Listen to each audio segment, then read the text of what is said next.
નમસ્કાર, હું રાજ. આપ જોઈ રહ્યા છો સ્પાર્ક ટુડે ન્યૂઝ. કરજણ નગરમાં આવેલી સરકારી કોમ્યુનિટી હેલ્થ સેન્ટર CSC ખાતે છેલ્લા 2-3 દિવસથી પાણીની ગંભીર સમસ્યા સર્જાતા દર્દીઓ મુશ્કેલીમાં મુકાયા છે. ખાસ કરીને હોસ્પિટલમાં કાર્યરત ડાયાલિસિસ સેન્ટરમાં સારવાર લેવા આવતા દર્દીઓને ભારે હાલાકીનો સામનો કરવો પડી રહ્યો છે. માહિતી અનુસાર હોસ્પિટલ પરિસરમાં આવેલી બોરવેલની મોટર ખરાબ થઈ જતાં પાણીનો પુરવઠો ખોરવાયો છે, જેના કારણે ડાયાલિસિસ સેન્ટરની કામગીરી પર અસર પડી રહેલી જોવા મળી રહી છે અને દર્દીઓ ચિંતિત બન્યા છે. આ ઉપરાંત હોસ્પિટલના ઇમરજન્સી વોર્ડમાં પણ પાણીની અછતના કારણે દર્દીઓને તેમના પરિવારજનોને મુશ્કેલીનો સામનો કરવો પડી રહ્યો છે. દર્દીઓનું કહેવું છે કે આરોગ્ય સેવાઓ માટે આવતી હોસ્પિટલમાં મૂળભૂત સુવિધા તરીકે પાણીની વ્યવસ્થા હોવી જરૂરી છે. એક તરફ સરકાર આરોગ્ય ક્ષેત્રમાં વિકાસના દાવા કરી રહી છે, જ્યારે બીજી તરફ હોસ્પિટલમાં પાણી જેવી પ્રાથમિક સુવિધાના અભાવે દર્દીઓ હેરાન થઈ રહ્યા હોવાના દ્રશ્યો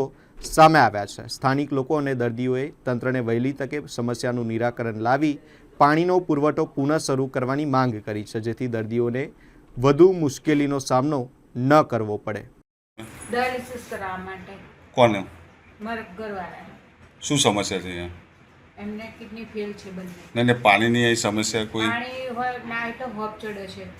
અહીંયા અત્યારે સમસ્યા પાણીની પાણી નથી અહીંયા. કેટલા દિવસથી ડાયાલિસિસ બંધ છે અહીંયા? બુધવાર તમે ડેલી આવો છો?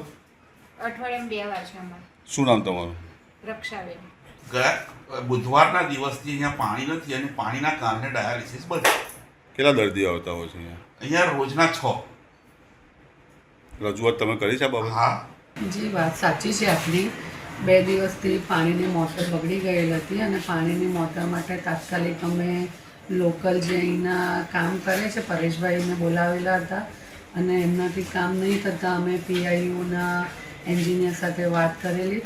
એમના કહેવા મુજબ મોટર બગડી ગઈ હતી એટલે તાત્કાલિક મોટર નવી નંખાવી છે.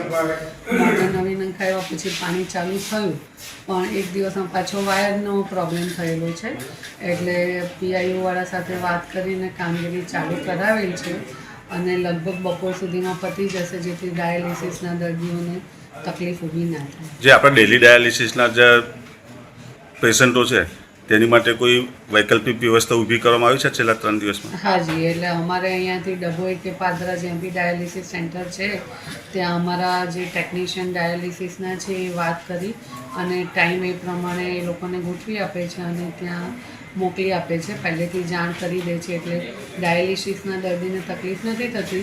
પરંતુ અમે પણ બને ત્યાં સુધી અમારા સેન્ટરમાં ડાયાલિસિસ સત્વરે ચાલુ થાય ને દર્દીઓ અહીંયા જ રહે એના માટે અમે વ્યવસ્થા કરી રહ્યા છે. સત્વરે કામગીરી થાય છે. શુભ નામ સાહેબ આપનું? ડૉક્ટર જિજ્ઞાના.